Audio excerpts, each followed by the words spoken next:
নমস্কার, আমি পার্থরাজ মিশ্র, শিক্ষক অমর শ্রী রঘুনাথ হাই স্কুল। আপনাদের সবাইকে আজ আরও একবার এসএসএম পূর্ব মেদিনীপুর অর্থাৎ সমগ্র শিক্ষা মিশন পূর্ব মেদিনীপুর জেলার অফিসিয়াল ই লার্নিং ক্লাসরুমে স্বাগত জানাই।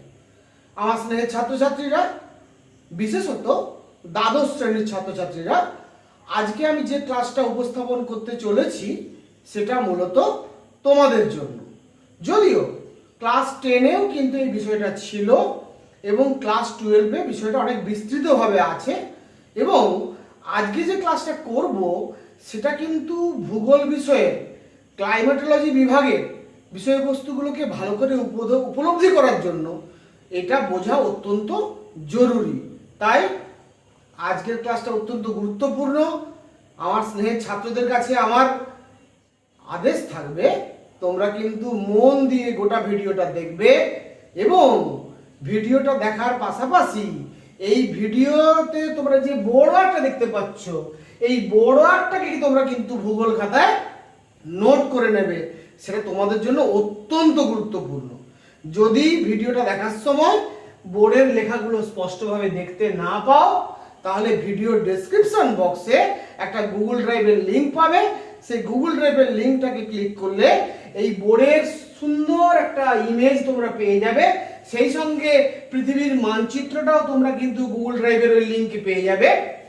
তাহলে কি হবে, একদিকে বোর্ড ওয়ার্ক, অপরদিকে ম্যাপ, এই দুটোকে পাশাপাশি রেখে তোমরা যদি ক্লাসটাকে দেখো তাহলে কিন্তু তোমাদের কনসেপ্ট একেবারে ক্লিয়ার হয়ে যাবে, আর কোনো সমস্যা থাকবে না, এটা আমি জোর দিয়ে বলতে পারি।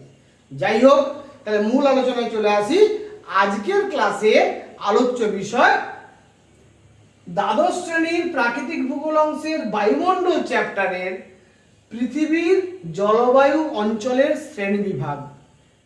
পৃথিবীর জলবায়ু অঞ্চলের শ্রেণীবিভাগ। গত দিনের ক্লাসে সমগ্র শিক্ষা মিশন পূর্ব মেদিনীপুর জেলার ই লার্নিং ক্লাসরুমে আমি আলোচনা করেছিলাম অরণ্য সম্পদ সম্পর্কে।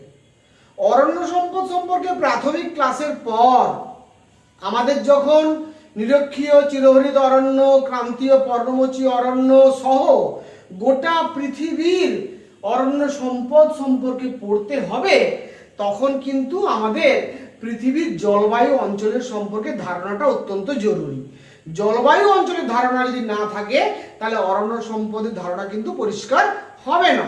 সেই জন্য আমি অরণ্য সম্পদের বাকি ক্লাসগুলো করার আগে আজকে আমি দ্বাদশ শ্রেণীতে আছে যে বিষয়টি আমাদের পৃথিবীর জলবায়ু অঞ্চলের শ্রেণীবিভাগ, সেই ক্লাসটা তোমাদের কাছে উপস্থাপন করব। ক্লাস 11-এর ছেলেরাও কিন্তু এই ক্লাসটা দেখবে, তবেই তোমরা কিন্তু তোমাদের 11-এর অরণ্য সম্পদ চ্যাপ্টারটা ভালো করে বুঝতে পারবে।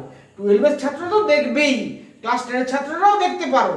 অর্থাৎ ক্লাস 10, ক্লাস 11 এবং ক্লাস 12 তিনটে ক্লাসের ছাত্রদের জন্য আজকের এই ক্লাসটা অত্যন্ত উপযোগী হবে বলে আমার বিশ্বাস। তাহলে মূল আলোচনায় চলে আসা যাক।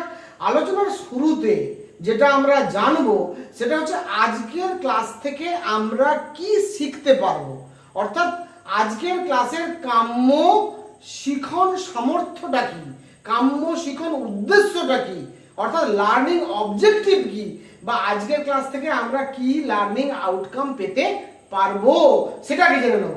দেখো, আজকের ক্লাসে প্রথমে যেটা জানবো সেটা হচ্ছে জলবায়ু ও জলবায়ু অঞ্চল।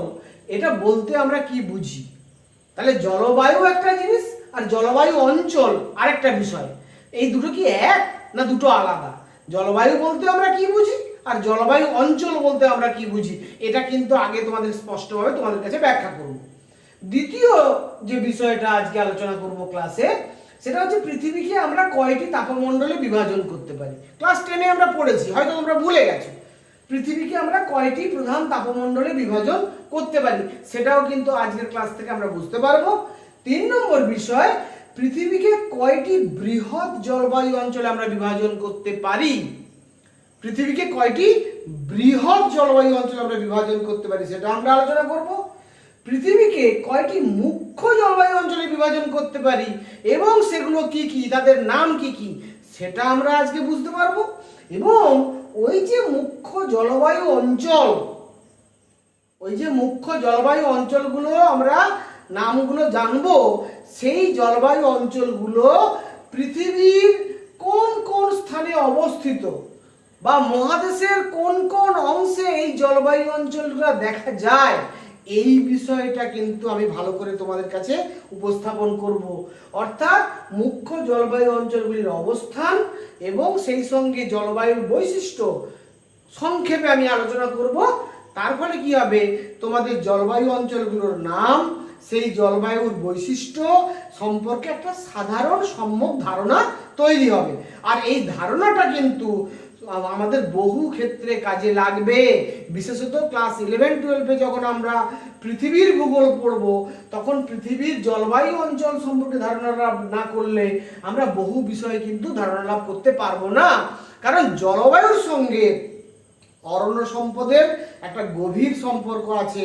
আমরা জানি অরণ্য বা স্বাভাবিক উদ্ভিদ যে পৃথিবীতে জন্মায়, তার পেছনে কিন্তু প্রধান কারণ একটা নির্দিষ্ট উষ্ণতা, নির্দিষ্ট বৃষ্টিপাত, নির্দিষ্ট আর্দ্রতা এবং সুনির্দিষ্ট বায়ুপ্রবাহযুক্ত অঞ্চলে একটা নির্দিষ্ট প্রজাতির উদ্ভিদ জন্মায়। তাই জলবায়ু সঙ্গে বা জলবায়ু অঞ্চলের সঙ্গে, ওই জলবায়ু অঞ্চলের বৈশিষ্ট্যগুলোর সঙ্গে অরণ্য সম্পদের একটা গভীর সম্পর্ক আছে। অর্থাৎ ওই অরণ্য সম্পদ কেন ওইখানে সৃষ্টি হচ্ছে, ক্রান্তীয় মৌসুমী অরণ্য কেন ওই অঞ্চলে সৃষ্টি হচ্ছে, এই অবস্থান এবং কারণটা আমরা বুঝতে পারবো যদি জলবায়ু অঞ্চলের বৈশিষ্ট্যটা বুঝতে পারি। তাহলে প্রথম যেটা দরকার, এত বড় পৃথিবীতে কোথায় কি জলবায়ু অঞ্চল সৃষ্টি হয়েছে সেটা আমরা দেখব। এর বাইরে আরেকটা উদ্দেশ্য আছে, সেটা কি না, আমরা এই ক্লাস 12-এই কোপেনের বিশ্ব জলবায়ু শ্রেণীবিভাগ, থর্নওয়েটের বিশ্ব জলবায়ু শ্রেণীবিভাগ, এইগুলো আমাদের পড়তে হবে। তা এই সমস্ত বিখ্যাত আবহাওয়াবিদের যখন আমরা জলবায়ুর শ্রেণীবিভাগ পড়ব, তখন কিন্তু আমাদের এই পৃথিবীর জলবায়ু অঞ্চলের শ্রেণীবিভাগ সম্পর্কে একটা সম্যক ধারণা দরকার। অর্থাৎ আজকের ক্লাসটা ক্লাস 10, ক্লাস 11, ক্লাস 12, এমনকি হায়ার এডুকেশনের জন্য অত্যন্ত উপযোগী, পাশাপাশি WBCS এবং UPSC পরীক্ষার জন্যও কিন্তু আজকের ক্লাসটা তোমাদের অত্যন্ত উপযোগী হবে, এটা আমি জোর দিয়ে বলতে পারি। তাই সবাই মন দিয়ে শেষ পর্যন্ত ভিডিওটি দেখবে এবং ভিডিওর ডেসক্রিপশন বক্সে যে গুগল ড্রাইভের লিঙ্কটা দেওয়া থাকবে, সেই লিঙ্কটাকে ক্লিক করে ভূগোল খাতায় অবশ্যই বড় হাতটাকে তুলে নেবে, তাহলে কিন্তু ব্যাপারটা অনেক সহজ বা ইজি হয়ে যাবে। এবারে আজকের ক্লাসটা কিন্তু আমি শুরু করব আমার একেবারে নিজস্ব মস্তিষ্ক প্রসূত একটি মডেলকে সামনে রেখে। আমি এই মডেলটা কিন্তু নিজে ভেবে ভেবে তৈরি করেছি তোমাদের জন্য, তোমাদের কাছে বিষয়টাকে সহজ করে উপস্থাপন করার জন্য। বিষয়টা কি, আমি এখানে একটা বলে রাখি, একটা আয়তক্ষেত্র এঁকেছি। প্রথম লম্বালম্বি একটা আয়তক্ষেত্র এঁকেছি। এই আয়তক্ষেত্রটাকে মাঝখানে লাইন টেনে দুভাগে ভাগ করেছি। এই মাঝের লাইনটা হচ্ছে নিরক্ষরেখা। নিরক্ষরেখার উভয় পার্শ্বে দুটো আরো রেখা টেনেছি, একটা হচ্ছে 5 ডিগ্রি নর্থ, একটা 5 ডিগ্রি সাউথ, দুটো অক্ষরেখা। অর্থাৎ 5 ডিগ্রি নর্থ থেকে 5 ডিগ্রি সাউথ, এটাকে আমরা নিরক্ষীয় অঞ্চল বোঝাতে চাইছি। এরপরে আমি এই নিরক্ষরেখার উভয় পাশে নির্দিষ্ট দূরত্বে দুটো রেখা টেনেছি, একটা হচ্ছে 23.5 ডিগ্রি নর্থ, যাকে আমরা বলছি কর্কট ক্রান্তি রেখা, একটা 23.5 ডিগ্রি সাউথ, যাকে আমরা বলতে পারি মকর ক্রান্তি রেখা। এরপরে আমরা চলে গেছি একেবারে কর্কট ক্রান্তি এবং মকর ক্রান্তির উভয় পাশে আরো দুটো অক্ষরেখা টেনেছি, যেটা গুরুত্বপূর্ণ অক্ষরেখা। একটার নাম 66.5 ডিগ্রি নর্থ বা আমরা বলতে পারি সুমেরু বৃত্ত প্রদেশীয় রেখা, আর এটা হচ্ছে 66.5 ডিগ্রি সাউথ অর্থাৎ কুমেরু বৃত্ত প্রদেশীয় রেখা, এবং একেবারে শেষে 90 ডিগ্রি উত্তর অক্ষরেখা বা সুমেরু বিন্দু এবং 90 ডিগ্রি দক্ষিণ অক্ষরেখা বা কুমেরু বিন্দু। যদি পৃথিবীকে আমরা গোলাকার আকারে কল্পনা করি, তাহলে বৃত্ত এঁকেও কিন্তু আমরা এই মডেলটা তৈরি করতে পারি। আবার তোমাদের কাছে বোঝার সুবিধার জন্য পৃথিবীকে চ্যাপ্টা করে যেহেতু ম্যাপে দেখানো হয়েছে, আমি এখানে চ্যাপ্টাকৃতি ছবিটা এঁকেছি। ঠিক আছে, তাহলে আমার উদ্দেশ্যটা হচ্ছে তোমাদের কাছে একটা মডেল উপস্থাপন করা, যে মডেলটা কতগুলো নাম্বার আমি দিয়েছি, মডেলের কতগুলো খোপে বা কতগুলো বাক্সে ভাগ করে নিয়েছি, কতগুলো স্তরে ভাগ করে নিয়েছি এবং প্রতিটা স্তরে একটা নাম্বারিং করেছি। সেই নাম্বারগুলো যেখানে যেমন দেওয়া আছে তার উপরে সেখানে জলবায়ু অঞ্চলের নামকরণ আমি করেছি। অর্থাৎ পৃথিবীর যে কোনো মহাদেশীয় অঞ্চলে, সেটা এশিয়া মহাদেশীয় হোক, ইউরোপ মহাদেশীয় হোক, আফ্রিকা মহাদেশীয় হোক, উত্তর আমেরিকা মহাদেশীয় হোক, দক্ষিণ আমেরিকা মহাদেশীয় হোক, এই যে কোনো মহাদেশীয় অঞ্চলে আমরা যদি এই মডেলটাকে আমরা মহাদেশের উপরে রাখি, তাহলে কিন্তু মহাদেশের ওই নির্দিষ্ট অংশে নির্দিষ্ট জলবায়ু আমরা দেখতে পাবো। এই বিষয়টার জন্য এরকম একটা মডেল আমি তৈরি করেছি তোমাদের কাছে সহজবোধ্য করার জন্য। এটা একটা গুরুত্বপূর্ণ বিষয়। অর্থাৎ এই মডেলটাকে আমি কিন্তু বক্স আকারে না করে, আয়তক্ষেত্রাকার না করে, বৃত্তাকার গ্লোব আকারেও করতে পারি, ব্যাপারটা একই।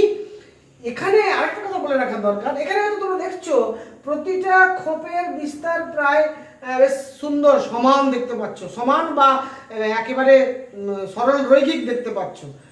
এটা কিন্তু মনে রাখবে, জলবায়ু অঞ্চলকে কিন্তু সুনির্দিষ্টভাবে সীমায়িত করা যায় না, সুনির্দিষ্টভাবে সীমায়িত করা যায় না।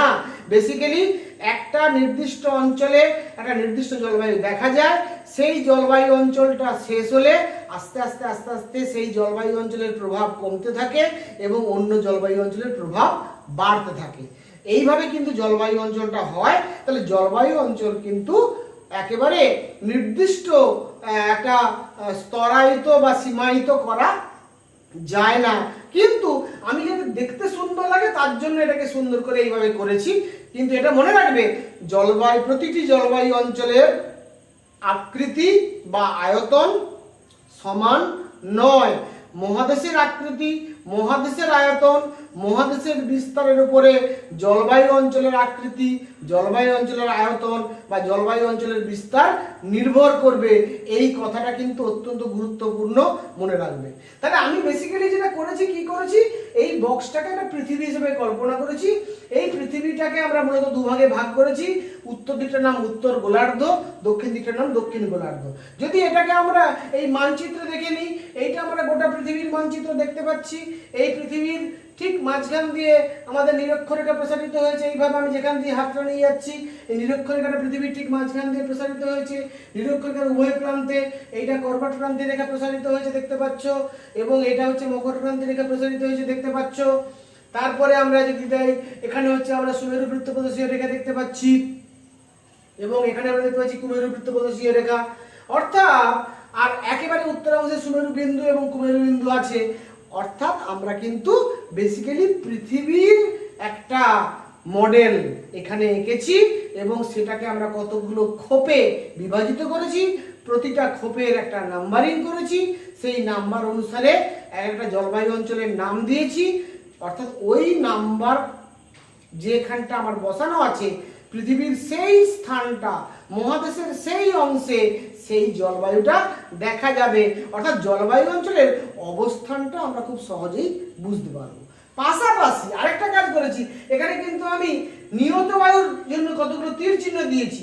আমাদের এই অংশে আমরা জানি যে আয়ন বায়ু প্রবাহিত হয়। উত্তর গোলার্ধের নাম উত্তর পূর্ব আয়ন বায়ু, দক্ষিণ গোলার্ধের নাম দক্ষিণ পূর্ব আয়ন বায়ু। তাই এখানে আমি এরকম তীর চিহ্নতে দেখিয়েছি কোথায় কোন আয়ন বায়ু প্রবাহিত হচ্ছে। উত্তর গোলার্ধের এই অংশে উত্তর পূর্ব আয়ন বায়ু, দক্ষিণ গোলার্ধের এই অংশে দক্ষিণ পূর্ব আয়ন বায়ু প্রবাহিত হচ্ছে। আবার উত্তর গোলার্ধের এই অংশে দক্ষিণ পশ্চিম পশ্চিম বায়ু এবং দক্ষিণ গোলার্ধের এই অংশে উত্তর পশ্চিম পশ্চিম বায়ু প্রবাহিত হচ্ছে। উত্তর গোলার্ধের এই অংশে উত্তর পূর্ব মেরুবায়ু এবং দক্ষিণ গোলার্ধের এই অংশে দক্ষিণ পূর্ব মেরুবায়ু প্রবাহিত হচ্ছে। অর্থাৎ আমি বায়ু প্রবাহের দিকটাও তোমাদের সামনে উপস্থাপন করেছি। পাশাপাশি পৃথিবীকে কতগুলো আমরা তাপমণ্ডলে বিভাজন করতে পারি, সেই তাপমণ্ডলগুলো কিন্তু তোমাদের এখানে লিখে দিয়েছি। প্রধানত এটা উত্তর গোলার্ধ, এটা দক্ষিণ গোলার্ধ।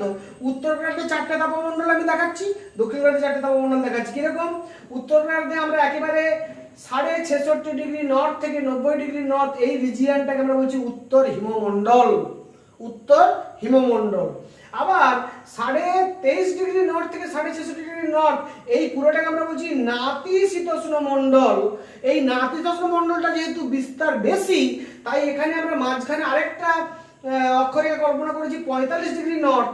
অর্থাৎ 23.5 ডিগ্রি নর্থ থেকে 45 ডিগ্রি নর্থ, এই পোর্শনটাকে আমরা বলছি উষ্ণ নাতিশীতোষ্ণ মণ্ডল। আর 45 ডিগ্রি নর্থ থেকে 6.5 ডিগ্রি নর্থ এটাকে আমরা বলছি শীতল নাতিশীতোষ্ণ মণ্ডল। ঠিক আছে, উত্তর গোলার্ধের। তাহলে এটা হচ্ছে উত্তর শীতল নাতিশীতোষ্ণ মণ্ডল, এটা হচ্ছে উত্তর উষ্ণ নাতিশীতোষ্ণ মণ্ডল। কেন এটার নাম এরকম হয়েছে? না, এটা উষ্ণ মণ্ডলের কাছে আছে তাই উষ্ণ নাতিশীতোষ্ণ মণ্ডল, আর এটা হিমমণ্ডলের কাছে আছে তাই এটার নাম শীতল নাতিশীতোষ্ণ মণ্ডল। তাহলে ক্লিয়ারলি বুঝতে পারছো 5 ডিগ্রি নর্থ থেকে 5 ডিগ্রি সাউথ এটা হচ্ছে নিরক্ষীয় অঞ্চল। ক্লিয়ার? 5 ডিগ্রি নর্থ থেকে 5 ডিগ্রি সাউথ নিরক্ষীয় উভয় পার্শ্বে এই অঞ্চলটাকে আমরা বলছি নিরক্ষীয় জলবায়ু অঞ্চল। পুরো গোটা পৃথিবী জুড়ে, কিন্তু এখানে পৃথিবীর কোনো অংশ নয়, পূর্ব প্রান্ত পশ্চিম প্রান্ত এরকম ব্যাপারটা নয়, গোটা পৃথিবী জুড়ে 5 ডিগ্রি নর্থ থেকে 5 ডিগ্রি সাউথ এটাকে আমরা বলছি নিরক্ষীয় জলবায়ু অঞ্চল। তারপরে দেখো 5 ডিগ্রি থেকে 5.5 ডিগ্রি নর্থ এবং 5 ডিগ্রি সাউথ থেকে 5.5 ডিগ্রি সাউথ উভয় গোলার্ধ এটার নাম উত্তর উষ্ণমণ্ডল, এটার নাম দক্ষিণ উষ্ণমণ্ডল। আসলে পুরোটার নাম উষ্ণমণ্ডল। ঠিক আছে, পুরো 5.5 ডিগ্রি নর্থ থেকে 5.5 ডিগ্রি সাউথ পুরোটাকে আমরা বলছি উষ্ণমণ্ডল। তার মধ্যে এটা হচ্ছে উত্তর গোলার্ধে তাই এর নাম উত্তর উষ্ণমণ্ডল, এটা দক্ষিণ গোলার্ধে তাই এর নাম দক্ষিণ উষ্ণমণ্ডল। ক্লিয়ার? এরপরে 5.5 ডিগ্রি নর্থ থেকে 45 ডিগ্রি নর্থ এবং 5.5 ডিগ্রি সাউথ থেকে 45 ডিগ্রি সাউথ এই পোর্শনটাকে আমরা বলছি উত্তর উষ্ণ নাতিশীতোষ্ণ মণ্ডল এবং দক্ষিণ উষ্ণ নাতিশীতোষ্ণ মণ্ডল। আমি আবারও বলছি 5.5 ডিগ্রি নর্থ থেকে 45 ডিগ্রি নর্থ এবং 5.5 ডিগ্রি সাউথ থেকে 45 ডিগ্রি সাউথ এটাকে আমরা বলছি উত্তর উষ্ণ নাতিশীতোষ্ণ মণ্ডল এবং এটাকে আমরা বলছি দক্ষিণ উষ্ণ নাতিশীতোষ্ণ মণ্ডল। যেহেতু এটা উষ্ণমণ্ডলের নিকটবর্তী কিন্তু নাতিশীতোষ্ণ মণ্ডলে অবস্থিত। নাতিশীতোষ্ণ মণ্ডল বলতে আমরা বুঝি যে অঞ্চলের উষ্ণতা নয় শীত নয় গরম, খুব বেশি গরমও নয় আবার তীব্র ঠান্ডাও নয়, এই মাঝারিটাকে বলছি আমরা নাতিশীতোষ্ণ। আর যেখানে উষ্ণতা বেশি তাকে আমরা বলছি উষ্ণমণ্ডল, যেখানে উষ্ণতা খুব কম হিমাঙ্কের নিচে তাকে আমরা বলছি হিমমণ্ডল। তাহলে প্রধানত আমরা পৃথিবীকে 3টে তাপমণ্ডলে ভাগ করছি। একটা উষ্ণমণ্ডল, ঠিক পৃথিবীর মাঝখানটা, অর্থাৎ কর্কটক্রান্তি রেখা, আমরা দেখতে পাচ্ছি এটা আমাদের কর্কটক্রান্তি রেখা, যেটা দেখতে পাচ্ছি এটা কর্কটক্রান্তি রেখা, আর এইটা হচ্ছে মকরক্রান্তি রেখা। এই কর্কট এবং মকরের মাঝখান দিয়ে এই পুরো রিজিয়নটাকে আমরা বলছি উষ্ণমণ্ডল। এর মধ্যে উত্তর গোলার্ধের নাম উত্তর গোলার্ধের নাম উত্তর উষ্ণমণ্ডল আর দক্ষিণ গোলার্ধের নাম দক্ষিণ উষ্ণমণ্ডল, একসঙ্গে বলছি আমরা উষ্ণমণ্ডল। আবার 5.5 ডিগ্রি নর্থ থেকে 45 ডিগ্রি নর্থ এই পোর্শনটাকে আমরা বলছি উত্তর গোলার্ধের উষ্ণ নাতিশীতোষ্ণ মণ্ডল। আবার 45 ডিগ্রি নর্থ থেকে 4.5 ডিগ্রি নর্থ এটাকে আমরা বলছি উত্তর গোলার্ধের শীতল নাতিশীতোষ্ণ মণ্ডল এবং 6.5 ডিগ্রি নর্থ থেকে 90 ডিগ্রি নর্থ এইটাকে আমরা বলছি হিমমণ্ডল।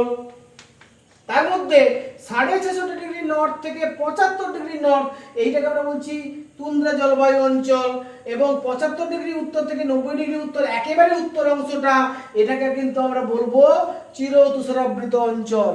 একইভাবে দক্ষিণ গোলার্ধে আমাদের 5 ডিগ্রি সাউথ থেকে 5.5 ডিগ্রি সাউথ এই পোর্শনটাকে আমরা বলছি দক্ষিণ উষ্ণমণ্ডল।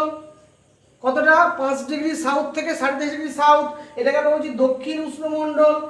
5.5 ডিগ্রি সাউথ থেকে 45 ডিগ্রি সাউথ এটাকে আমরা কি বলছি? এটাকে আমরা বলছি দক্ষিণ গোলার্ধের কি বলছি?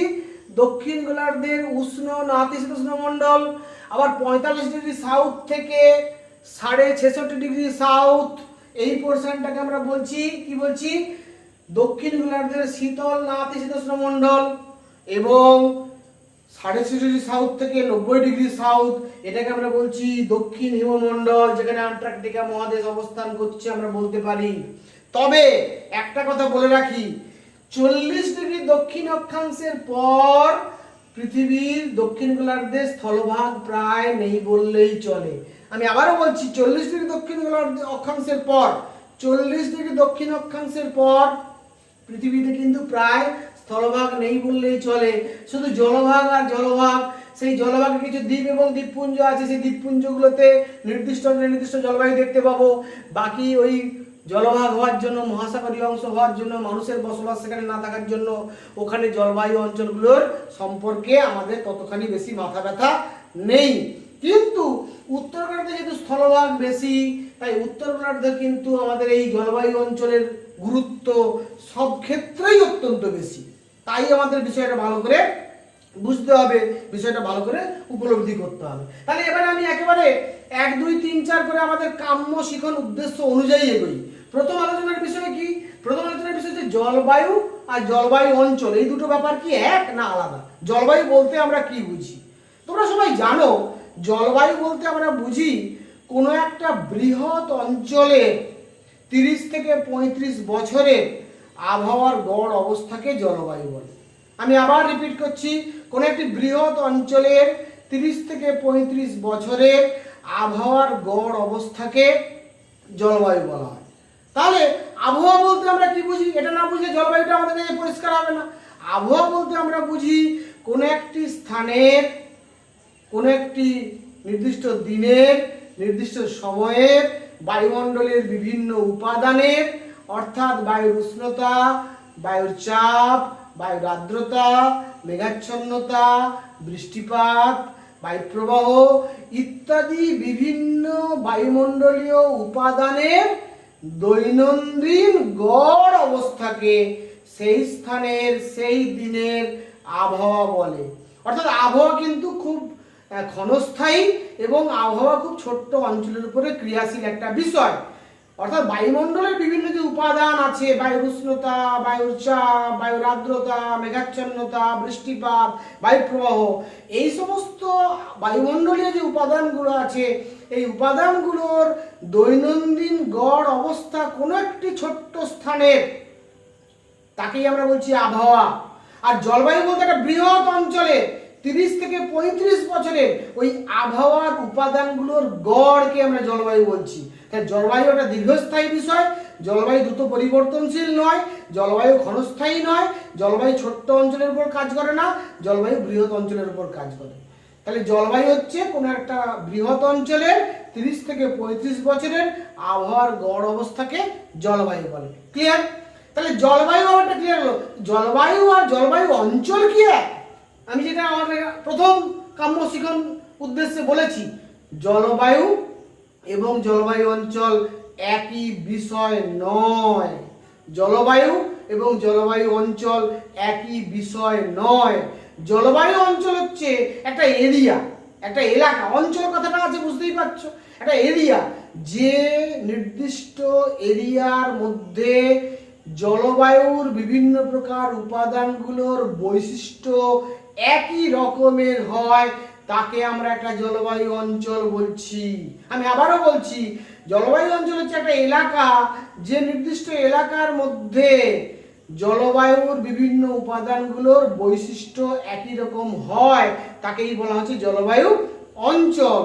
তাহলে জলবায়ু অঞ্চলের মধ্যে কিন্তু ওই জলবায়ুর নির্দিষ্ট বৈশিষ্ট্য আমরা লক্ষ্য করব। অর্থাৎ একটা জলবায়ু অঞ্চলের মধ্যে যদি দেশটা আয়তনে ছোট হয়, অনেকগুলো দেশ থাকতে পারে। একটা জলবায়ু অঞ্চলের মধ্যে অনেকগুলো দেশ থাকতে পারে, বা একটা দেশ বা মহাদেশের মধ্যে অনেকগুলো জলবায়ু অঞ্চল থাকতে পারে। নির্ভর করছে দেশ বা মহাদেশটির আয়তন কতখানি। যদি বড় হয় আয়তনে, তাহলে একটা দেশ বা একটা মহাদেশের মধ্যে অনেকগুলো জলবায়ু অঞ্চল আমরা দেখতে পাবো। আর যদি ছোট ছোট দেশ হয়, তাহলে কিন্তু একটা জলবায়ু অঞ্চলের মধ্যে অনেকগুলো দেশকে আমরা দেখতে পাবো। অর্থাৎ জলবায়ু এবং জলবায়ু অঞ্চল সম্পূর্ণ আলাদা দুটি বিষয়। জলবায়ু মানে 30 থেকে 35 বছরের আবহাওয়ার গড় অবস্থা করে একটি বৃহৎ অঞ্চলের, তাকে জলবায়ু বলে। আর জলবায়ু অঞ্চল বলতে আমরা বুঝি একটা নির্দিষ্ট এলাকাকে, যে এলাকার জলবায়ুর বৈশিষ্ট্যগুলো একই রকম। তাহলে প্রথম প্রশ্নের উত্তর পেয়ে গেছে। দ্বিতীয় প্রশ্নের উত্তর কি? পৃথিবীকে আমরা কয়টি তাপমণ্ডলে বিভাজন করতে পারি? ইতিমধ্যেই আমি আলোচনা করেছি, পৃথিবীকে আমরা প্রধানত 3টি তাপমণ্ডলে ভাগ করতে পারি। একটা উষ্ণমণ্ডল, একটা নাতিশীতোষ্ণ মণ্ডল, একটা হিমমণ্ডল। উভয় গোলার্ধে দেখতে পাবো আমরা। উত্তর গোলার্ধেও আমরা এই 3টে তাপমণ্ডল দেখতে পাবো, দক্ষিণ গোলার্ধেও এই 3টে তাপমণ্ডল দেখতে পাবো। কিন্তু যেহেতু নাতিশীতোষ্ণ মণ্ডলের বিস্তারটা বেশি, 23.5 ডিগ্রি নর্থ থেকে 66.5 ডিগ্রি নর্থ, এই যে বিরাট এলাকা, 23.5 ডিগ্রি নর্থ থেকে 66.5 ডিগ্রি নর্থ, বিরাট এলাকা। আবার এখানে 23.5 ডিগ্রি সাউথ থেকে 66.5 ডিগ্রি সাউথ, এই বিস্তারটা বেশি হওয়ার জন্য নাতিশীতোষ্ণ মণ্ডলকে আমরা দুটো উপবিভাগে ভাগ করেছি। যেটা হিমমণ্ডলের নিকটবর্তী অঞ্চলে অবস্থিত তার নাম শীতল নাতিশীতোষ্ণ মণ্ডল, আর যেটা উষ্ণমণ্ডলের কাছে আছে তার নাম উষ্ণ নাতিশীতোষ্ণ মণ্ডল। একটা 37.5 নর্থ থেকে 45 নর্থ, একটা 45 নর্থ থেকে 66.5 নর্থ। এই দুটোকে আমরা দুভাগে ভাগ করছি, নাতিশীতোষ্ণ মণ্ডলকে দুভাগে ভাগ করে আলোচনা করছি। হিমমণ্ডলের পার্শ্ববর্তী অঞ্চলের নাতিশীতোষ্ণ মণ্ডলকে আমরা বলছি শীতল নাতিশীতোষ্ণ মণ্ডল, এবং উষ্ণমণ্ডলের পার্শ্ববর্তী নাতিশীতোষ্ণ মণ্ডলকে আমরা বলছি উষ্ণ নাতিশীতোষ্ণ মণ্ডল। একইভাবে উত্তর গোলার্ধে যেমন দক্ষিণ গোলার্ধেও কিন্তু তেমন আছে। অর্থাৎ এই যে তিনটে তাপমণ্ডলে বিভাজন করলাম এবং নাতিশীতোষ্ণ মণ্ডলকে যে দুভাগে ভাগ করলাম, এই চারটে বেসিক্যালি পৃথিবীর বৃহৎ জলবায়ু অঞ্চলের নাম আমরা বলতে পারি। অর্থাৎ হিমমণ্ডল, উত্তর শীতল নাতিশীতোষ্ণ মণ্ডল, উত্তর উষ্ণ নাতিশীতোষ্ণ মণ্ডল, উত্তর উষ্ণমণ্ডল, একটা গোলার্ধ যদি ধরে নিই, এইগুলো কিন্তু অ্যাকচুয়ালি বৃহৎ জলবায়ু অঞ্চল। ঠিক আছে, এই বৃহৎ জলবায়ু অঞ্চলের মধ্যে আবার কতগুলো প্রকোষ্ঠ আছে। সেই প্রকোষ্ঠের মাধ্যমে মহাদেশের পূর্ব প্রান্ত, মহাদেশের মধ্যভাগ, মহাদেশের পশ্চিম ভাগ, এইভাবে প্রকোষ্ঠগুলো করা হয়েছে। মহাদেশের পূর্ব প্রান্ত, মহাদেশের মধ্যভাগ, মহাদেশের পশ্চিম ভাগ, এই এক একটা বৃহৎ জলবায়ু অঞ্চলকে কতগুলো প্রকোষ্ঠে ভাগ করে এক একটি মুখ্য জলবায়ু অঞ্চলের নামকরণ করা হয়েছে। সেটা আমরা এবারে পড়ব। এবারে দেখো 3 নম্বর যে বিষয়টা, তাহলে পৃথিবীকে কয়টি বৃহৎ জলবায়ু অঞ্চলে বিভাজন করতে পারি? আমরা দেখে নিলাম পৃথিবীকে আমরা মূলত তাপমণ্ডলের বিচারে 4টি জলবায়ু অঞ্চলে, বৃহৎ জলবায়ু অঞ্চলে বিভাজন করতে পারি। এছাড়া আরেকটা বৃহৎ জলবায়ু অঞ্চল হয়, সেটা হচ্ছে পার্বত্য জলবায়ু অঞ্চল। রকি পার্বত্য অঞ্চল বিশাল বিস্তৃত, আন্দিজ পার্বত্য অঞ্চল বিশাল বিস্তৃত, একেবারে উত্তর আমেরিকা মহাদেশের এইখান থেকে এই পর্যন্ত গোটা উত্তর আমেরিকা মহাদেশের পশ্চিম প্রান্ত জুড়ে যে বিশাল পশ্চিম কটিলেরা আছে বা রকি পার্বত্য অঞ্চল আছে, এই পার্বত্য অঞ্চলের জলবায়ু কিন্তু পর্বতের দ্বারা প্রভাবিত। তাহলে এটাও কিন্তু বৃহৎ জলবায়ু অঞ্চলের মধ্যে পড়বে। বা দক্ষিণ আমেরিকা মহাদেশের পশ্চিম প্রান্তে আন্দিজ পার্বত্য অঞ্চল আছে, এটা কিন্তু পার্বত্য জলবায়ুর মধ্যে পড়বে। আমাদের এশিয়া মহাদেশের মধ্যভাগে বিশাল ভঙ্গিল পার্বত্য অঞ্চল আছে, তাহলে ওটাও কিন্তু পার্বত্য জলবায়ুর মধ্যে পড়বে। অর্থাৎ যেখানে পার্বত্য অঞ্চল আছে সেখানে পর্বতের প্রভাবে জলবায়ু প্রভাবিত হবে। তাহলে পার্বত্য অঞ্চলটাও কিন্তু একটা বৃহৎ জলবায়ু অঞ্চলের মধ্যে পড়বে। তাহলে আমরা কটা বৃহৎ জলবায়ু অঞ্চল জানলাম? আমরা জানলাম 4টি বৃহৎ জলবায়ু অঞ্চল। কটা জানলাম? 4টি তাপমণ্ডলগত আর 1টি পার্বত্য অঞ্চল বিষয়ক। অর্থাৎ হিমমণ্ডল, শীতল নাতিশীতোষ্ণ মণ্ডল, উষ্ণ নাতিশীতোষ্ণ মণ্ডল, উষ্ণমণ্ডল, আর হচ্ছে পার্বত্য অঞ্চল। এই 5টি বৃহৎ জলবায়ু অঞ্চলে পৃথিবীকে আমরা বিভাজন করতে পারি। আবার প্রতি এই 5টি বৃহৎ জলবায়ু অঞ্চলকে কতগুলো প্রকোষ্ঠের মাধ্যমে আরো কতগুলো মুখ্য জলবায়ু অঞ্চলে বিভাজন করতে পারি, সেটা আমরা এবার আলোচনা করব। 4 নম্বর আমাদের আলোচ্য বিষয় কি? পৃথিবীকে আমরা কয়টি মুখ্য জলবায়ু অঞ্চলে বিভাজন করতে পারি এবং তাদের নামগুলো কি কি। আমি তোমাদের সামনে আগেই বলেছি, এটা তোমাদের মনে রাখার সুবিধার্থে, পুরো বিষয়টা বোঝার সুবিধার্থে, সহজবোধ্য উপস্থাপন করার জন্য আমি একটা মডেল তৈরি করেছি। এই মডেলটা কিন্তু পৃথিবীর একটা প্রতিরূপ তোমরা ধরে নিতে পারো। এই মডেলে আমরা প্রথমে পৃথিবীকে দুটো গোলার্ধে ভাগ করেছি। দুটো গোলার্ধে ভাগ করার পরে পৃথিবীর যে প্রধান প্রধান অক্ষরেখাগুলো সেগুলো আমি এঁকেছি। অক্ষরেখাগুলো আঁকার পরে সেই তাপমণ্ডলগুলো আমি লিখেছি বাম দিকে, তার অক্ষাংশগত মানগুলো লিখেছি ডান দিকে। এবারে সেগুলোকে আমি আরো কতগুলো প্রকোষ্ঠে ভাগ করে নিয়েছি। প্রকোষ্ঠে ভাগ করে নিয়ে নাম্বারিং করে দিয়েছি। 1 number, 2 number, 3 number, 4 number, 5 number, 6 number, 7 number, 8 number, 9 number, 10 number, 11 number, 12 number. অর্থাৎ 12টি জলবায়ু অঞ্চলে ভাগ করেছি একটা গোলার্ধকে। একদম সেম নিয়মে উত্তর গোলার্ধকে যে 12টি ভাগে ভাগ করেছি, দক্ষিণ গোলার্ধে সেই 12টি ভাগ দেখতে পাবো আমরা। অর্থাৎ 1 নম্বর যেটা নিরক্ষীয় জলবায়ু অঞ্চল, সেটা তো 5 ডিগ্রি নর্থ থেকে 5 ডিগ্রি সাউথ উভয় গোলার্ধে আছে। তারপরে দেখো উত্তর গোলার্ধে যেমন আমাদের 5 ডিগ্রি নর্থ থেকে 3.5 ডিগ্রি নর্থ মহাদেশের পূর্ব প্রান্তে 2 নম্বর স্থান আছে। 5 ডিগ্রি নর্থ থেকে 5 ডিগ্রি 3.5 ডিগ্রি নর্থ এবং 5 ডিগ্রি সাউথ থেকে 23.5 ডিগ্রি সাউথ, এই যে পোর্শন যেটাকে 2 নম্বর স্থান বলছি, এটা উত্তর গোলার্ধের 2 নম্বর স্থান, এটা দক্ষিণ গোলার্ধের 2 নম্বর স্থান। এটা উত্তর গোলার্ধের 3 নম্বর স্থান, এটা দক্ষিণ গোলার্ধের 3 নম্বর স্থান। এটা উত্তর গোলার্ধের 4 নম্বর স্থান, এটা দক্ষিণ গোলার্ধের 4 নম্বর স্থান। অর্থাৎ তোমরা একটু কল্পনা করো ব্যাপারটাকে সহজ করে বোঝার জন্য।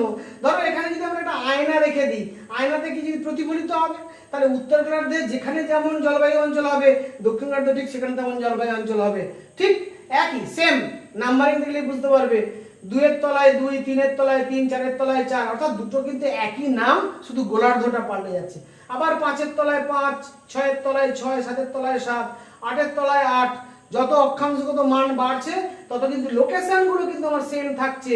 এই নাম্বারিংটা দেখে তোমরা কিন্তু জলবায়ু অঞ্চলগুলোর অবস্থানটা সহজেই বুঝতে পারবে। কোন জলবায়ু অঞ্চলে কি ধরনের বায়ু প্রবাহিত হয় বা নিয়ত বায়ু প্রবাহিত হয় সেটা বুঝতে পারবে। আর অক্ষাংশগত মানগুলো দেখে সেখানকার উষ্ণতা কেমন হবে সেটা আন্দাজ করতে পারবে। আর উষ্ণতা আন্দাজ করার পাশাপাশি আয়ন বায়ুর দ্বারা প্রভাবিত না পশ্চিমায়ন দ্বারা প্রভাবিত, সেখান থেকে সেখানে বৃষ্টিপাত কেমন হয় সেটা উপলব্ধি করতে পারবে। অর্থাৎ আমরা উষ্ণতা সম্পর্কে ধারণা লাভ করতে পারছি, বৃষ্টিপাত সম্পর্কে ধারণা লাভ করতে পারছি, বায়ু প্রবাহ সম্পর্কে ধারণা লাভ করতে পারছি, অবস্থান সম্পর্কে স্পষ্ট ধারণা লাভ করতে পারছি। এখান থেকে আমরা পৃথিবীর প্রত্যেকটি জলবায়ু অঞ্চল সম্পর্কে স্পষ্ট ধারণা লাভ করতে পারছি। সেই জন্যই এইটাকে আমি মডেল আকারে তোমাদের সামনে উপস্থাপন করছি।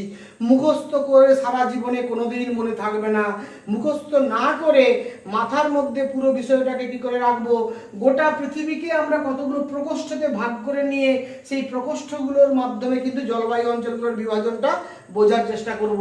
এবারে এসে চলে আসি, তাহলে 1 নম্বর স্থান মানে হচ্ছে আমাদের এইটা নিরক্ষরেখার দুই পার্শ্ববর্তী অঞ্চলে নিরক্ষীয় জলবায়ু অঞ্চল। গোটা মহাদেশ জুড়েই কিন্তু ওটা আছে, এটা মনে রাখতে হবে। যেখানে ওখানে কিন্তু এবারে যদি 2 নম্বর স্থানে চলে যাই, 2 নম্বরটা হচ্ছে কিন্তু 5 ডিগ্রি নর্থ থেকে 23.5 ডিগ্রি নর্থ এবং 5 ডিগ্রি সাউথ থেকে 23.5 ডিগ্রি সাউথ, মহাদেশের পূর্ব প্রান্ত। এটা মনে রাখতে, মহাদেশের পূর্ব প্রান্ত। অর্থাৎ এই অংশটা মহাদেশের পূর্ব, এই অংশটা, এই অংশটা, এই অংশটা, এই অংশটা, এইগুলো মহাদেশের পূর্ব প্রান্তগুলো। এখানে আমরা দেখবো ক্রান্তীয় মৌসুমী জলবায়ু। 2 নম্বরটাকে বলছি ক্রান্তীয় মৌসুমী জলবায়ু। অর্থাৎ আমরা যে জলবায়ু অঞ্চলে বসবাস করি, আমরা পশ্চিমবঙ্গের মানুষ যে জলবায়ু অঞ্চলে বাস করি, আমরা ক্রান্তীয় মৌসুমী জলবায়ু অঞ্চলে বাস করি। অর্থাৎ 2 নম্বর স্থানে আমরা বাস করি। এই 2 নম্বর স্থান 2, 3, 4 এই পুরোটাই কিন্তু উত্তর গোলার্ধের উষ্ণমণ্ডল এবং এই 2, 3, 4 এটা দক্ষিণ গোলার্ধের উষ্ণমণ্ডল। সামগ্রিকভাবে 2, 3, 4 এটা কিন্তু আমরা বলতে পারি পুরোটাই উত্তর এবং দক্ষিণ উষ্ণমণ্ডলের অন্তর্গত সামগ্রিকভাবে। তাহলে এইখানে মহাদেশের মাঝখানে যখন আসবো তখন মৌসুমী জলবায়ু আস্তে আস্তে আস্তে আস্তে আস্তে আস্তে কম ফিকে হয়ে আসবে এবং সাভানা জলবায়ুর প্রভাব বাড়বে। অর্থাৎ 3 নম্বর প্রভাবিত স্থান উভয় গোলার্ধে, এটাকে আমরা বলছি ক্রান্তীয় সাভানা জলবায়ু অঞ্চল। ক্রান্তীয় সাভানা জলবায়ু অঞ্চল। এরপর 4 নম্বর যে স্থান উভয় গোলার্ধে, উত্তর গোলার্ধ এবং দক্ষিণ গোলার্ধে, এটাকে আমরা বলছি 5 ডিগ্রি নর্থ থেকে 23 ডিগ্রি নর্থ, 23.5 ডিগ্রি নর্থ এবং 5 ডিগ্রি সাউথ থেকে 23.5 ডিগ্রি সাউথ, মহাদেশের পশ্চিম প্রান্ত। এটাকে আমরা বলছি উষ্ণ মরু জলবায়ু অঞ্চল। উষ্ণ মরু জলবায়ু অঞ্চল। তাহলে এই নির্দিষ্ট স্থানে কিন্তু আমরা দেখব আফ্রিকা মহাদেশের পশ্চিমে সাহারা মরুভূমি, আমরা দেখব আটাকামা মরুভূমি, সোনেরান মরুভূমি। যত মরুভূমি সবই কিন্তু, যত উষ্ণ মরুভূমি পৃথিবীতে আছে সবই কিন্তু ক্রান্তীয় অঞ্চলে মহাদেশের পশ্চিম দিকে সৃষ্টি হয় 4 নম্বর স্থানে। ক্রান্তীয় উষ্ণ মরুভূমি সবসময় 5 ডিগ্রি নর্থ থেকে 23.5 ডিগ্রি নর্থ এবং 5 ডিগ্রি সাউথ থেকে 23.5 ডিগ্রি সাউথ মহাদেশের পশ্চিম প্রান্তে সৃষ্টি হয়। এইখান থেকে আমরা বুঝতে পারছি। এবারে যদি আমি চলে যাই 5 নম্বর স্থানে, 5 নম্বর মানে কি 27 ডিগ্রি নর্থ থেকে 45 ডিগ্রি নর্থ এবং 27 ডিগ্রি সাউথ থেকে 45 ডিগ্রি সাউথ, এই যে পোর্শনটা মহাদেশের পূর্ব দিক, এই 5 নম্বর স্থানটাকে আমরা বলি চীন দেশীয় জলবায়ু অঞ্চল। এটা কিন্তু উষ্ণ নাতিশীতোষ্ণ তাপমণ্ডলের অন্তর্গত, পুরোটা কিন্তু উষ্ণ নাতিশীতোষ্ণ তাপমণ্ডলের অন্তর্গত। মহাদেশের পূর্ব দিকের নাম চীন দেশীয় জলবায়ু, মহাদেশের মধ্যভাগের নাম স্টেপ জলবায়ু 6 নম্বর স্থান, মহাদেশের পশ্চিম দিকের নাম ভূমধ্যসাগরীয় জলবায়ু 7 নম্বর স্থান। তাহলে আমি আবারও বলছি 27 ডিগ্রি নর্থ থেকে 45 ডিগ্রি নর্থ এবং 27 ডিগ্রি সাউথ থেকে 45 ডিগ্রি সাউথ 6 নম্বর স্থান স্টেপ জলবায়ু, মহাদেশীয় স্টেপ জলবায়ু, মহাদেশীয় স্টেপ জলবায়ু, এশিয়া এবং ইউরোপ মহাদেশের মধ্যভাগ, উত্তর আমেরিকা মহাদেশের মধ্যভাগ, দক্ষিণ আমেরিকা মহাদেশের মধ্যভাগ, এইখানে স্টেপ তৃণভূমি, এখানে পম্পাস তৃণভূমি, প্রেরি তৃণভূমি, এখানে পম্পাস তৃণভূমি, এখানে ভেল তৃণভূমি, এখানে ডাউন্স তৃণভূমি। এই তৃণভূমিগুলো সৃষ্টি হয়েছে আমরা দেখব স্টেপ জলবায়ু অঞ্চলে। 6 নম্বর স্থানে অক্ষাংশগত মান 3.5 নর্থ থেকে 45 নর্থ এবং 3.5 সাউথ থেকে 45 সাউথ, মহাদেশের মধ্যভাগ, যেখানে মহাদেশীয় জলবায়ু দেখা যায় একেবারে মহাদেশের মধ্যভাগে। আর একই অক্ষাংশে অর্থাৎ 3.5 নর্থ থেকে 45 নর্থ উভয় গোলার্ধে মহাদেশের পশ্চিম দিকে 7 নম্বর স্থানে আমরা দেখব ভূমধ্যসাগরীয় জলবায়ু। আমরা জানি ভূমধ্যসাগরীয় জলবায়ু সবসময় মহাদেশের পশ্চিম দিকে অবস্থিত হয়। ভূমধ্যসাগরটা এইটা, এই ভূমধ্যসাগর তীরবর্তী অঞ্চলে ভূমধ্যসাগরীয় জলবায়ু দেখা যায়। পাশাপাশি প্রতিটা মহাদেশের পশ্চিম প্রান্তে ক্যালিফোর্নিয়া অঞ্চল, উত্তর আমেরিকার ক্যালিফোর্নিয়া অঞ্চলে ভূমধ্যসাগরীয় জলবায়ু দেখা যায়। দক্ষিণ আমেরিকার মধ্য চিলিতে ভূমধ্যসাগরীয় জলবায়ু দেখা যায়। দক্ষিণ আফ্রিকার এখানে দক্ষিণ পশ্চিমে কেপ টাউনে আমরা ভূমধ্যসাগরীয় জলবায়ু দেখতে পাবো। অস্ট্রেলিয়া দক্ষিণ পশ্চিম অংশে আমরা ভূমধ্যসাগরীয় জলবায়ু দেখতে পাবো। তাহলে বুঝতেই পারছো মহাদেশের পশ্চিম দিকে দেখা যায় মূলত, তাই এর নাম ভূমধ্যসাগরীয় জলবায়ু অঞ্চল। আবার 45 নর্থ থেকে 66.5 নর্থ এবং 45 সাউথ থেকে 66.5 সাউথ, মহাদেশের পূর্ব দিকে 8 নম্বর স্থানে লরেন্সীয় জলবায়ু, মহাদেশের মধ্যভাগে 9 নম্বর স্থানে তৈগা জলবায়ু, মহাদেশের পশ্চিম দিকে 10 নম্বর স্থানে ব্রিটিশ জলবায়ু আমরা দেখতে পাবো।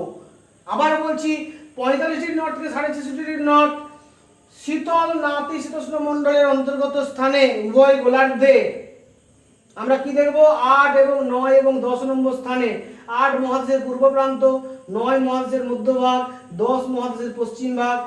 8 এই স্থানে আমরা দেখব লরেন্সীয় জলবায়ু অঞ্চল, 9 নম্বর স্থানে আমরা দেখব তৈগা জলবায়ু অঞ্চল, 10 নম্বর স্থানে আমরা দেখব ব্রিটিশ জলবায়ু অঞ্চল। ঠিক আছে, একই জিনিস আমরা দক্ষিণ গোলার্ধেও দেখতে পাবো। 8-এ আমরা কি বলছিলাম লরেন্সীয় জলবায়ু, 9-এ আমরা বলছিলাম তৈগা জলবায়ু, 10-এ আমরা বলছিলাম ব্রিটিশ জলবায়ু। কিন্তু দক্ষিণ গোলার্ধে 45 ডিগ্রি দক্ষিণ অক্ষাংশের নিচে স্থলভাগ প্রায় নেই।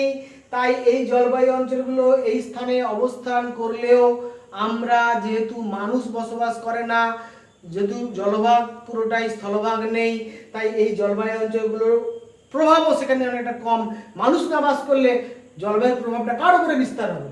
স্বাভাবিকভাবে দক্ষিণ গোলার্ধে কিন্তু এই পোর্শনের জলবায়ু অঞ্চলটা কিন্তু ওই অংশে যদি আমরা জাহাজে করে যাই তাহলে দেখতে পাবো, না হলে কিন্তু মানুষের সঙ্গে সরাসরি সংযোগ এক্ষেত্রে নেই আমরা বলতে পারি। কিন্তু উভয় গোলার্ধে ওই নির্দিষ্ট স্থানে ওই নির্দিষ্ট মহাদেশীয় অংশে ওই জলবায়ুটাই কিন্তু দেখা যাবে। এটা পুরোপুরি আমার নিজস্ব তৈরি একটা মডেল, তোমাদের সহজে মনে রাখার জন্য। মডেলটা বুঝে নিলে জলবায়ু অঞ্চল একেবারে পরিষ্কার হয়ে যাবে। সেই মডেলটা তোমাদের কাছে ক্লিয়ার করার জন্য এত চেষ্টা করছি। এরপরে চলে আসি 11 নম্বর স্থান। 11 নম্বর স্থানে কি আছে 66.5 ডিগ্রি নর্থ থেকে 75 ডিগ্রি নর্থ এবং 66.5 ডিগ্রি সাউথ থেকে 75 ডিগ্রি সাউথ। এই পোর্শনটাকে আমরা বলছি তুন্দ্রা জলবায়ু অঞ্চল। তুন্দ্রা জলবায়ু উত্তর গোলার্ধে দেখা যায়, কারণ উত্তর গোলার্ধে বিস্তৃত অঞ্চলে স্থলভাগ আছে, তাই তুন্দ্রা জলবায়ু আমরা দেখতে পাবো। কিন্তু দক্ষিণ গোলার্ধে পুরোটাই জলভাগ, তাই দক্ষিণ গোলার্ধে কিন্তু তুন্দ্রা জলবায়ু দেখা গেলেও সেখানে মানুষের বসবাস না থাকার জন্য তার প্রভাব আমরা বুঝতে পারি না। আর 12 নম্বর যে স্থানটা দেখতে পাচ্ছি ওই গোলার্ধে 75 ডিগ্রি নর্থ থেকে 90 ডিগ্রি নর্থ এবং 75 ডিগ্রি সাউথ থেকে 90 ডিগ্রি সাউথ, এটাকে আমরা বলছি চির তুষারাবৃত অঞ্চল, অর্থাৎ সারা বছর বরফ জমে থাকে। একেবারে উত্তর অংশ যেখানে সুমেরু মহাসাগর, গ্রিনল্যান্ড এবং কানাডার দ্বীপগুলো আছে, এগুলো কিন্তু এই অংশে পুরোটাই সারা বছর বরফ জমে থাকে, বরফ কখনো গলে না। এবং এখানে আন্টার্কটিকা মহাদেশ, এখানেও কিন্তু বরফ জমে থাকে, সঙ্গে দক্ষিণ মহাসাগর সেটাও কিন্তু বরফাবৃত হয়ে পড়ে। ফলে এইটাকে আমরা বলছি চির তুষারাবৃত অঞ্চল। আর 13 নম্বর যে জলবায়ু অঞ্চলটা বলেছি সেটা হচ্ছে পার্বত্য জলবায়ু, যেটা আগেই বলেছি। আমাদের এখানে রকি পার্বত্য অঞ্চল আছে, এখানে আন্দিজ পার্বত্য অঞ্চল আছে, এখানে বিশাল হিমালয়ান পার্বত্য অঞ্চল বা ভঙ্গিল পার্বত্য অঞ্চল আছে। এই যে সুবিশাল পার্বত্য অঞ্চলগুলোতে একটা পর্বতের প্রভাব লক্ষ্য করা যায় জলবায়ুর ক্ষেত্রে। উচ্চতার জন্য উষ্ণতা কমে যায়, সেখানে পর্বতের প্রভাবে যে জলবায়ু প্রভাবিত হয় তাকে আমরা বলছি পার্বত্য জলবায়ু অঞ্চল। এই পার্বত্য জলবায়ু অঞ্চলেও কিন্তু আমার উষ্ণমণ্ডলের পার্বত্য জলবায়ু একরকম হয়, আবার নাতিশীতোষ্ণ মণ্ডলের পার্বত্য জলবায়ু আরেক রকমের হয়। যাই হোক না কেন, মোটামুটি পার্বত্য অঞ্চল যেখানে হবে সেখানে কিন্তু শীতের তীব্রতা বেড়ে যাবে উচ্চতা বেশি হওয়ার জন্য। যাই হোক, এইভাবে আমরা গোটা পৃথিবীকে 13টি জলবায়ু অঞ্চলে বিভাজিত করতে পারি। এই 13টি জলবায়ু অঞ্চলের অবস্থান তোমাদের কাছে আমি উপস্থাপন করলাম। আর এই 13টি জলবায়ু অঞ্চলের অবস্থান এবং তার নামগুলো তোমরা জানার মাধ্যমে তোমরা বুঝতে পারলে কিভাবে পৃথিবীকে আমরা 13টি জলবায়ু অঞ্চলে ভাগ করেছি, কোন জলবায়ু অঞ্চল পৃথিবীর কোন স্থানে অবস্থিত, কোন জলবায়ু অঞ্চল মহাদেশের কোন অংশে দেখা যায়, কোন জলবায়ু অঞ্চল কোন বৃহৎ জলবায়ু অঞ্চলের অন্তর্গত, কোন মুখ্য জলবায়ু অঞ্চল মহাদেশের পূর্ব প্রান্তে, কোন মুখ্য জলবায়ু অঞ্চল মহাদেশের মধ্যভাগে, কোন মুখ্য জলবায়ু অঞ্চল মহাদেশের পশ্চিম দিকে দেখা যায়, এ সম্পর্কে তোমরা স্পষ্ট ধারণা লাভ করতে পারলে। অর্থাৎ সামগ্রিকভাবে কিন্তু আমরা সেই সঙ্গে অক্ষাংশগত মান দেখে সেই অঞ্চলের উষ্ণতা কেমন হবে, তাপমণ্ডলের বিভাজন দেখে সেই অঞ্চলের উষ্ণতা কেমন হবে, বায়ু প্রবাহের গতি প্রকৃতি দেখে সেই অঞ্চলে বৃষ্টিপাত কোন দিকে বেশি হবে কোন দিকে কম হবে, আয়ন বায়ুর প্রভাবিত অঞ্চলে মহাদেশের পূর্ব দিকে বেশি বৃষ্টি হবে, পশ্চিম দিকে বৃষ্টি কমে যাবে, তাই এখানে মরুভূমি সৃষ্টি হচ্ছে আয়ন বায়ুর প্রভাবিত অঞ্চলে। আবার পশ্চিমের প্রভাবিত অঞ্চলে মহাদেশের পশ্চিম দিকে বেশি বৃষ্টি হবে, পূর্ব দিকে বৃষ্টিপাত কমে যাবে, তাই আমরা ওখানে নাতিশীতোষ্ণ শীতল মরুভূমি সৃষ্টি হতে দেখি মহাদেশের পূর্ব প্রান্তে। তাহলে এই বায়ু প্রবাহের গতি প্রকৃতি দেখে কোন অঞ্চলে বেশি বৃষ্টি কোন অঞ্চলে কম বৃষ্টি এটা আমরা উপলব্ধি করতে পারছি। তাহলে একদিকে উষ্ণতা সম্পর্কে একটা ধারণা লাভ করতে পারছি, অপরদিকে বৃষ্টিপাত সম্পর্কে ধারণা লাভ করতে পারছি, অপরদিকে বায়ু প্রবাহটা কি ধরনের আয়ন বায়ু বা পশ্চিম বায়ু প্রবাহিত হয় বা মেরু বায়ু প্রবাহিত হয় সেটা আমরা বুঝতে পারছি। এর মাধ্যমে সেই অঞ্চলের জলবায়ু সেই স্থানের জলবায়ু অঞ্চলের নাম, তার অবস্থান এবং জলবায়ুর বৈশিষ্ট্য সম্পর্কে একটা সাধারণ সম্যক ধারণা আমরা লাভ করতে পারছি, যার মাধ্যমে আমরা যে কোনো জলবায়ুর সঙ্গে সম্পর্কিত বিষয়কে খুব সহজে ব্যাখ্যা বিশ্লেষণ করতে পারবো কোনোরূপ মুখস্থ না করে। এই উদ্দেশ্যে তোমাদের কাছে মডেলের মাধ্যমে এই ক্লাসটা উপস্থাপন করলাম। আশা করি তোমাদের ক্লাসটা ভালো লেগেছে। যদি ক্লাসটা ভালো লাগে অবশ্যই একটা লাইক করবে, বন্ধুদের মধ্যে শেয়ার করবে। যেহেতু এই ক্লাসটা ক্লাস 10, ক্লাস 11, ক্লাস 12 এমনকি হায়ার এডুকেশন সেই সঙ্গে WBCS এবং ইউপিএসসি সমস্ত পরীক্ষা ছাত্রদের জন্য উপযোগী, তাই অবশ্যই আমি আশা করব এখনও যারা চ্যানেলটি সাবস্ক্রাইব করেননি দয়া করে চ্যানেলটি সাবস্ক্রাইব করবেন, বেল আইকনটি ক্লিক করে অল নোটিফিকেশন অন করে নেবেন এবং আমি অনুরোধ করব যে পুরো ভিডিওটা মন দিয়ে দেখে খাতায় বড় একটাকে তুলে নিয়ে পুরো বিষয়টা সহজবোধ্য আকারে বুঝিয়ে নিলে আমার যে পরিশ্রম আমার যে কষ্ট সেটা সার্থক হবে এই আশা রেখে সবাইকে যথাযোগ্য স্থানে আরো একবার সম্মান শ্রদ্ধা জানিয়ে আমার স্নেহের ছাত্রদের ভালোবাসা জানিয়ে আজকের ক্লাস এখানেই শেষ করছি। Thank you very much.